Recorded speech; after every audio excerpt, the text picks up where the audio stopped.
Howdy folks, it's Meandering Mike in the man cave of madness. It is after midnight and we are doing an unboxing of the Battle of Wagram. This is 1809. It's famous Napoleonic battle. This is by the historical game company designer Stephen Kling. Now, arrayed behind it are other Napoleonic War titles. That is because this is the Charles S. Roberts 2003 nominees for the Napoleonic game category. And I have previously unboxed these other four, so now I am doing the Battle of Wagram for your viewing pleasure. And we have removed the shrink, so let's take a look at the back of the box. So here's the back of the box. Let's zoom in and look at some of the particular details. So, estimated 90 minutes or so. A two-player game. I'll attest that all these games from the Scroll Game Company are quite easy to solo for ages 14 and up. All right, let's zoom back a little more. As you can see, there are cards in the game, as usual. There should be 10 cards per side. It says up here, yeah, 20. An 11 by 17 game map. Now, they've always been canvas maps so far, so I'm going to assume that when we open up, we'll find that. And there are 48 standard Blue Panther counters, pretty thick. They punch out really well. Don't leave any nibs or anything. They're so thick, they're hard to corner around. Can't use a standard corner rounder. And 4 pages of rules. So let's go ahead and get the box open. And you can see right out in front of us. Here are the cards, the counters. All right. Light blue for the French. There's one darker regular blue. We'll have to find out who they might be. Different flag, but I'm assuming that they're one of the French allies, but because they're in the middle of all the French counters. The Austrians, game turn marker. The Austrian Empire's flag here. So we'll have to discover who these guys are. One die. The 4-page rule book with a little bit of color. There's not much in the way of diagrams or anything. There is the nice style terrain effects chart where they show the key, the description, the movement effect, and the combat effect all in one place. And hopefully they do describe all the terrain. Occasionally there's been some different terrain, various streams, rivers, creeks between some of their games in the historical game company, and sometimes there's been a little ambiguity between those. So we're hoping this one will be spot on. All right, and there's the canvas map. Now you can notice it's not lying 100% flat. Now, this will lie flat. It was in the box, obviously folded this way. Never crease these. Don't hard crease these, okay? You can get this out. What I do is I roll them up reverse way, store them with plastic bands on them, and just let them sit that way for a long time. And then I can put them back in the box. And what I do is I put, well, let's go ahead and show you. This part in here, I put all the other components in there and I have it laying over the top. So this will close up nice. It's not, there's no weight on top of it. It is rolling back that, because it had been in this way underneath this stuff. Okay. So I'm going to do it opposite, and that's how I'll store these. But I will roll it up and let it last a few days or a week or something rolled up status. So now I haven't tried it, but I do think if you lightly steam these, I wouldn't hot iron it. Well, if you do, you do it from this side. This is canvas, but maybe a light steaming would also help to get that out. But they do lie pretty well flat once that's sort of been rolled back. All right, so I'm going to give you a closer view of the map. So I'm going to hold this here. I'm going to zoom in and look at parts. So we see down here You have Lobau Island. This is where the French came across the Danube River and pushed out from here. There's Aspern and Esserling, famous pre-battles. This is the famous Wagram Plateau up here and the Bramberg Heights up here. So the Austrian forces are arrayed here and here. There are potential reinforcements that usually come on over this way, given my experience with other games for this battle. So I cannot remember the name of this river here. It's obviously not the river, the extent that the Danube is a river, but in this game, let's see what they call it. They are calling it a river. It's not the Danube River, which is totally prohibited, but costs 1 movement factor, +1 to cross, away from a bridge, and +1 on your defense if attacked across the river. All right. Now there's some little swampy areas here, some redoubts, and I probably call them fortified lines here and here.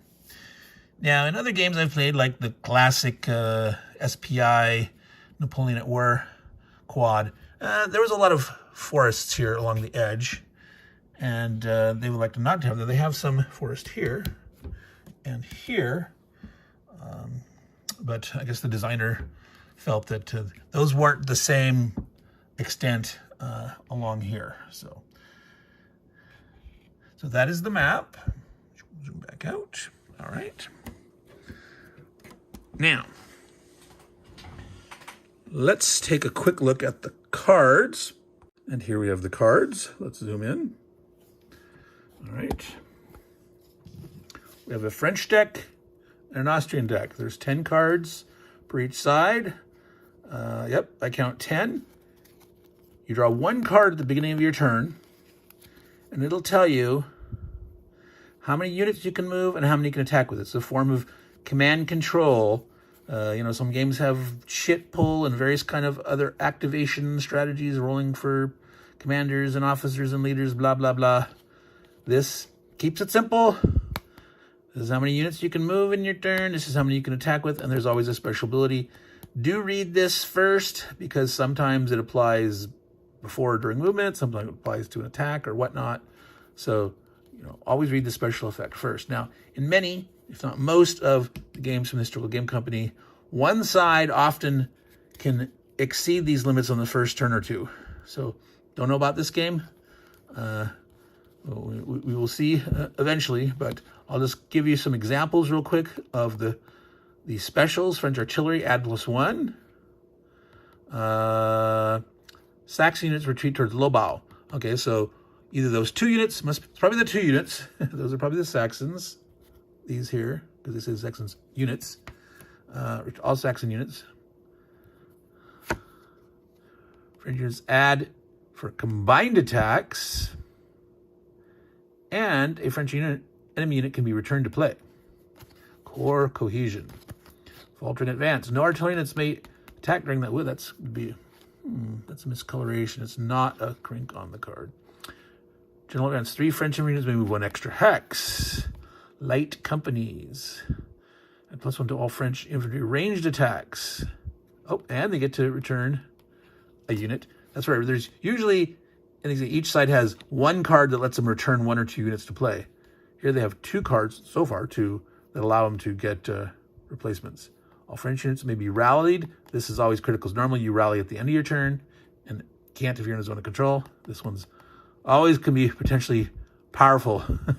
You can rally your units at the beginning of your turn, and including in zone of control, and attack with them that turn. The brave ability of La Salle. The French cavalry, get a +1. The guard engages. Oh, the guard can attack twice and add +1. Wow. All right. Reds, Bavarians. So you have Saxons and Bavarians, okay? Okay, the French Bavarian unit. So that is the darker blue with the unit. So the first time you get this card, there's 24 turns in this game normally. And rarely has it ever, well, so far I have never had one that have gone all 24 turns. But so like once you get through your 10 cards, you would, shuffle the deck and go through again. So each card can come up to potentially up to 3 times, because there's up to 24 turns. So there are the French cards. The Austrians, Archduke John. Okay, he is the reinforcements that come over here. The first time, nothing. The second time that this comes up, you get the Archduke John units. Now, so they say they're marked. They could have an asterisk on them because that's frequently how they do it. Or maybe it's this blue, yeah, AJ. So it'd be Archduke John. All right, so these 3 units, an RT, light infantry, I guess. I think that's what that says. It's very tiny, and my poor eyes. All right. +1 attack to Austrian cavalry. 4 Austrian infantry may move 2 additional hexes. And all Austrian artillery can have +1. Wow. Charles orders an attack. All right. Charles rallies the troops. All Austrians may reroute at the start. Again, one of those. Confusion in the ranks. No Austrian units may move this turn. This is one of the bad effects. This can the wrong time can look at this. Yeah, no units can move for the Austrians this turn, and only 2 can attack. Ouch. Deutsch Wagram. All Austrians 2 hexes of Wagram add +1. So you're solidifying your defense there at Wagram. And what Austrian is a return to place. Here's their replacement. Grenadiers advance +2 to attack by Austrian grenadiers. So there's probably something that says GRN on them on here. GR right here. Grenadiers. Ooh, they have 7 defense. It's great to have 7 defense units in this game. See, most of them are 6s. These allies are 5. 6s. The RT's only 5. Ooh, 5. That's the. Ooh, no, they have. Ooh, they have quite a bit. So. They have Napoleon is 4. They start with 3. No, they start with 4 and get it. Woo, actually outnumbered in the artillery. That's tough. That's rough. All right. So the grenadiers are 7. Wow, Napoleon does not have any. They have 1 guard unit here with a 3 attack strength. So that appears to be. They have a heavy cavalry that has a 3 attack strength. This guard. Kaboom. All right. The Jaeger battalions, +1 all Austrian infantry. Ranged attacks. See, in this game,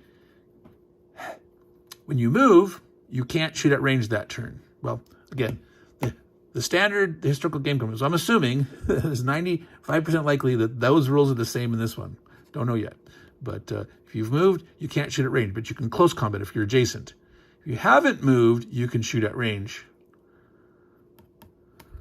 So this is specifically at range, getting that +1. Where this doesn't matter. These grenadier units in combat, whether were in position to shoot at range from last turn or they're adjacent, they moved up now, they can get the +2. So you can keep them in reserve and jump up in close combat big.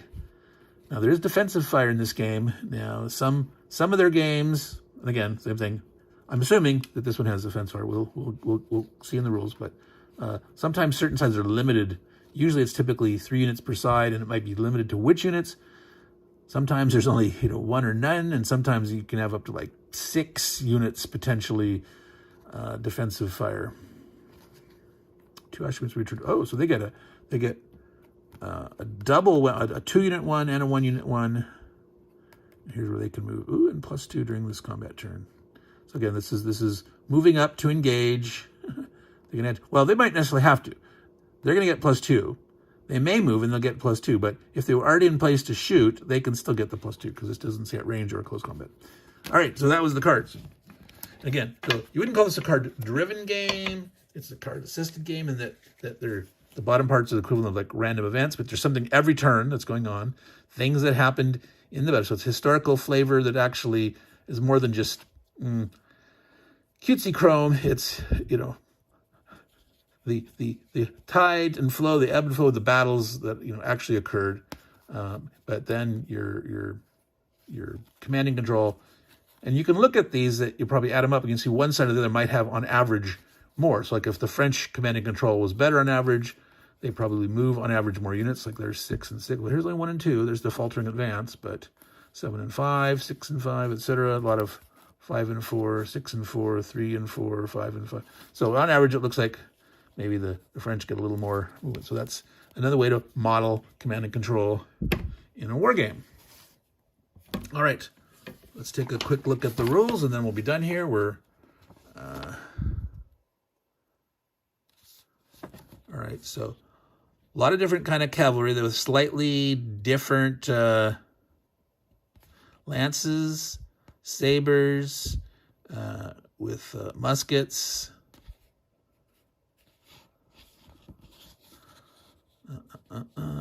Same thing. So there's two different saber French guys with slightly different headgear. I was going to say helmet. That looked like a helmet. I would call that a helmet. That's a shekos.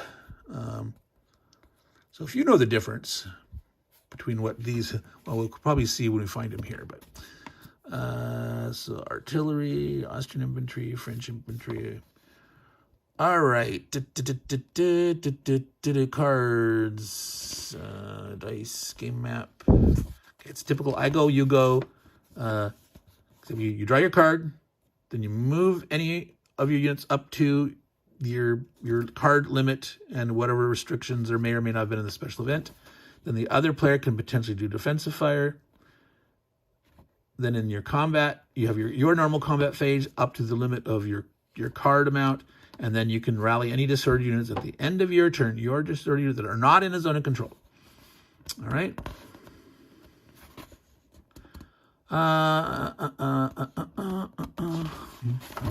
Boom. Movement phase. Stop when you're under a zone of control. If you do not... road costs half unless you're entering as enemies under control.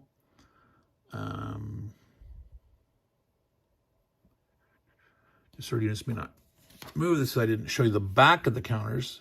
I sort of like glanced real quick. So this number here is your defensive value. Okay, so you cannot move.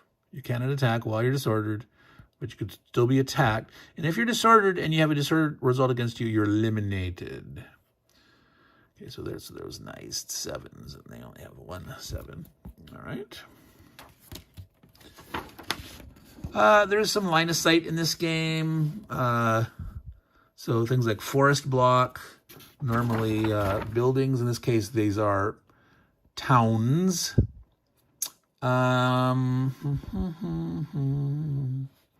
they don't list line of sight on this terrain effects chart. Just the movement effect. So we will have to see, maybe at this particular scale, well, obviously they say line of sight. So often, like, you can't shoot over friendly units or enemy units. In some games you can shoot over friendly units, sometimes only if, like, the artillery's on the hill or something. In the Napoleonic Era, they did not like being shot over. You could shoot the artillery over the head, but they did not like it. Please don't do that. That's bad for your dude's morale. Okay. Towns, fortified lines, intervening units, citadels and woods will block line of sight for ranged attacks.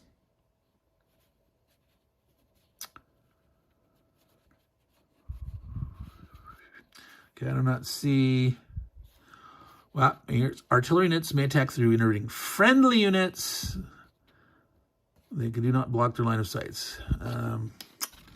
Yeah, you know, you really shouldn't. If you're going to play true to the Napoleonic, you shouldn't. But retreat. Okay, this is something I often forget. But you can retreat before combat if an enemy unit is close combating you. Wait a minute. Did they not have... Normally, you have to be faster. Oh, yeah. With a movement factor greater than the attack units. So your cavalry can retreat before combat from other non-cavalry. Well, it depends. The cavalry vary. So they have the 6 movement cavalry, the 5s, and some 4s. 4s, 5s, 6s. So you got to pay close attention to who can retreat from whom. Most infantry are all 3. These guys are 4, so there's some kind of like light skirmisher. So this game definitely, compared to most like the American Revolutionary War ones, there was much less variance in the moon allowances. So you need to pay attention to that. Now the thing is, if you do retreat before combat, and we'll see if that's true in this version, you get disordered. Yep, you flipped over to disorder side. So instead of letting them shoot at you and disorder you if they hit, the thing is in this game, it's possible to get a complete outright kill or a hit with disorder. We have to retreat. So if you can say, man, I don't want them to get lucky and kill me, I'm going to automatically take the retreat, become disordered, but I can elect to do that because I have a factor movement allowance. So definitely in this version, I'm going to have to pay attention to this more because there's a lot more units where this will come into play. A lot of cavalry, varying movement allowances, some light infantry that move fast enough to outrun the other dudes. All right, so the way combat works, you roll a die. You add your attack strength, that first number. So if this 263 is attacking this 263, you'd roll a die, you'd add 2, and you compare that to his defense number. So with this die adding 2, you're going to roll between 3 and an 8. If you're at 6 or higher, you've hit. If you're 2 higher, you kill him outright. So if you roll a 6, adding 2 becomes an 8. That would be an automatic kill, right? If you rolled a 1, 2, 3, you'd miss. If you roll 4 or 5, you'd hit, not kill him, but he'd get disordered and have to retreat. Terrain can affect that. So you've got, if you're sitting in a forest, woods, you're +1 on your defense. If you're in the fortified lines, you're +2 if the attack's coming across the fortified line. So if they get behind you and you're there, it doesn't help. But if you're sitting here and they're attacking through that, hex sides. If you're in the swamp, the attacker gets +1 to attack again. You don't have to defend the swamp. These swamps are bad. If they're shooting at you in the swamps, the attacker actually gets to add 1.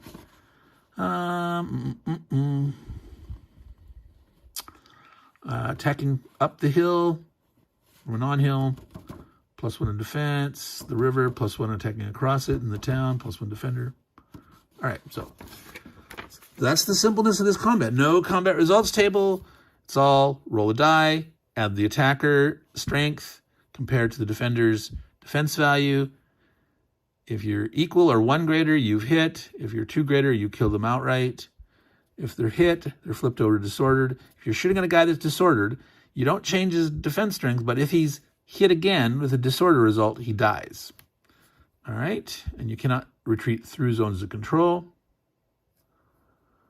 All right, and as we mentioned before, you cannot rally if you're in a zone of control. So you got to, normally you retreated, but if they then advance, if you get stuck in a way that they get next to you. Now, yeah, we got to defensive fire. Oh, I do want to mention combat. You can combine multiple units. When you combine multiple units, you do not add their full attack strength together. You take one of the base units, which you should normally take the guy with the high strength. And then if you have one other guy assisting, you add 1 point. Doesn't matter what his strength is. If it's a 1, there's a 1 strength cavalry, a 2, or a 3. When you combine, that second unit just adds 1 to your overall attack strength. And you cannot combine with more than 1 additional unit. Now, the command and control tell you how many units you can attack with, not how many attacks. So if you have 4 attacks here, you could do 2 combined attacks of 2. You could do 1 combined attack of 2 and 2 single attacks, or you could do 4 single attacks. Or you could always do less. You could just do 3 singles and waste the other one if you wanted to for some reason. All right. There's no negative result when you're rolling your attack against them. However, there is that defensive fire, which is up here, which we haven't covered. So after movement, The other player can do defensive fire up to 3. Special rules may limit defensive fire. Now, there's nothing mentioned here, and normally this is where they do mention it.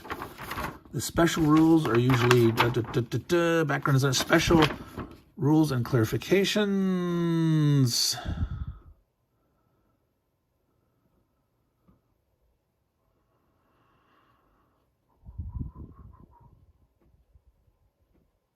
Nope. So in this one, equally, both sides can have 3 defensive fires. 3 units can shoot before the other player gets their combat phase after movement, and you cannot combine during defensive fire. Alrighty. So that is it in a nutshell. There's other little rules here that don't really need to go on into. That's the gist and the basics of it. So how do you win this particular battle? Victory conditions. Let's zoom in even more so you can actually read that along with me. French player wins if at any time at the end of the Austrian player's turn, he or she controls both hexes of Wagram and has at least 2 units in hexes on the Wagram plateau. So Wagram itself is here.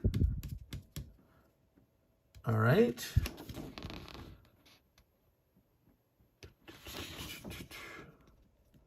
Yes, both hexes of Wagram and 2 on the plateau. Take these 2 and get 2 anywhere up here.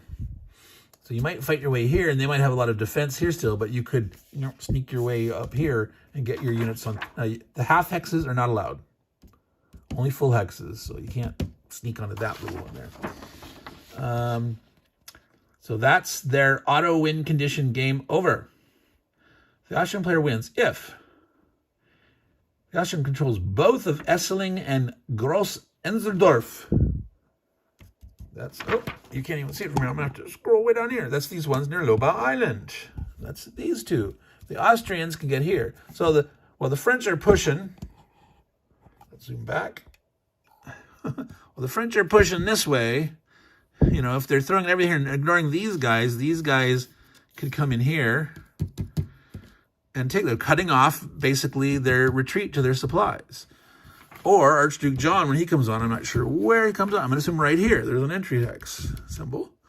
If maybe they're screening these guys and fighting here, but if he comes down here, so gotta watch your supply line. Gotta watch your back.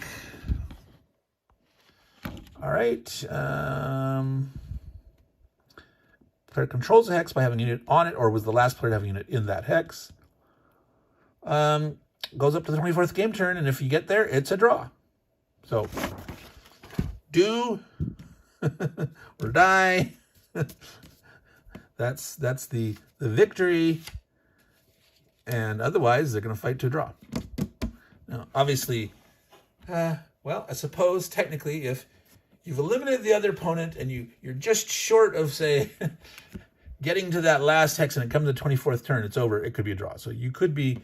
No, the odds that that'll ever happen, yeah.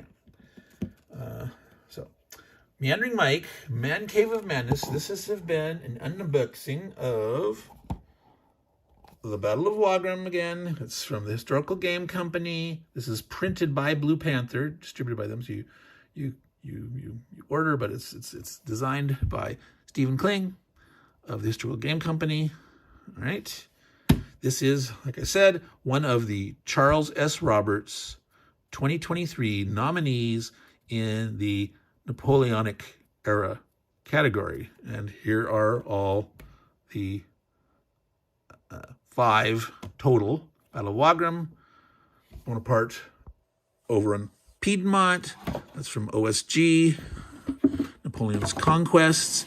That's from Fellowship of Simulations. Napoleon's Eagle 2, The 100 Days. This is a second in a series from Compass Games. And Christopher Mueller. That was Bruno Lamont. And Vive l'Empereur.